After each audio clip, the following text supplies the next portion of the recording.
म्हणजे एका बाजूला जे काय की आपली मराठी म्हणे ना, खिशात नाही आणा आणि मला बाजीराव म्हणा, तशी या सरकारची गत झालेली आहे. वारेमाप घोषणा केल्या गेल्या, पण पूर्तता काही नाहीये. म्हणजे काही थापा मारा, जनतेला काही कसे फसवा, जनता आपली भोळी भाबरी आहे, आपल्याला मत देईल, आपल्याला सत्ता देईल आणि सत्तेवरती आल्यानंतर बघू, मग दडपशाही करायची, मग वेगवेगळे कायदे आणायचे. सरकारबद्दल कोणी काही बोललं तर त्याला चिरडून टाकायचं. ही दडपशाही जी ब्रिटिशांना सुद्धा जमली नाही, ती यांना काय जमणार? यांना जमू शकत नाहीये. आता आणखी एक गोष्ट मला बरं वाटलं जरा, की ज्या वेळेला शिवसेनेला, म्हणजे शिवसेना एकच आहे, एसएनसी ही शिवसेना मी मानतच नाहीये. एसएनसी हा एक गट आहे, त्याच्यामुळे त्या एसएनसी गटाबद्दल किंवा गद्दार सेनेबद्दल मी काही बोलत नाही. शिवसेनेला जेव्हा मुस्लिम समाजाने मोठ्या प्रमाणात मतदान केलं आणि मुस्लिम समाज हा शिवसेनेवरती विश्वास ठेवून आमच्यासोबत आल्यानंतर यांचे डोळे पांढरे झाले होते आणि त्यांनी लगेच एक आवई उठवली की उद्धव ठाकरेंनी हिंदुत्व सोडलं. मुस्लिम लोकांनी शिवसेनेला मत दिलं, उद्धव ठाकरेंना मत दिलं, तर हा सत्ता जिहाद आहे. आता मला एका गोष्टीचं समाधान आहे की इथे जे बोंबलत फिरत होते, जे बुरसटलेले हिंदुत्ववादी आहेत, ज्यांना मी बोगस हिंदुत्ववादी म्हणतोय, त्यांना बरोबर पाचर बसलेली आहे. कारण आता ईदच्या निमित्ताने सौगाते मोदी हा कार्यक्रम भारतीय जनता पक्षाने हाती घेतलेला आहे.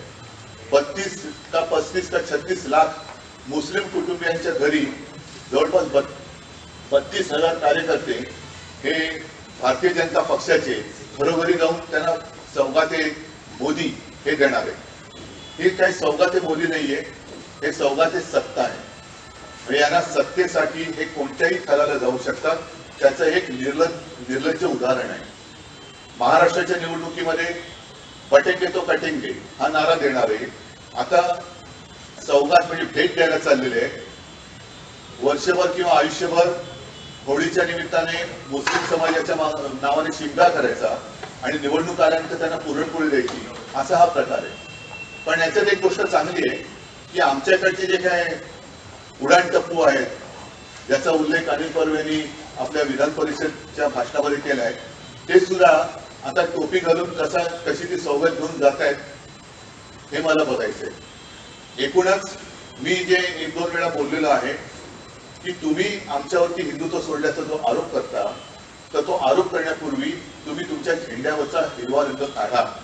आता त्यांचं हे ढोंग उघडं पडलेलं आहे आणि हिरवा रंग तर ते काढतच नाहीये. मला फक्त चिंता अशी आहे की मोदीजी जे लोकसभेच्या निवडणुकीत बोलले होते, मंगळसूत्र चोरलं जाणार, मंगळसूत्र यांना देणार, आता हिंदूंच्या मंगळसूत्राचे रक्षण कोण करणार?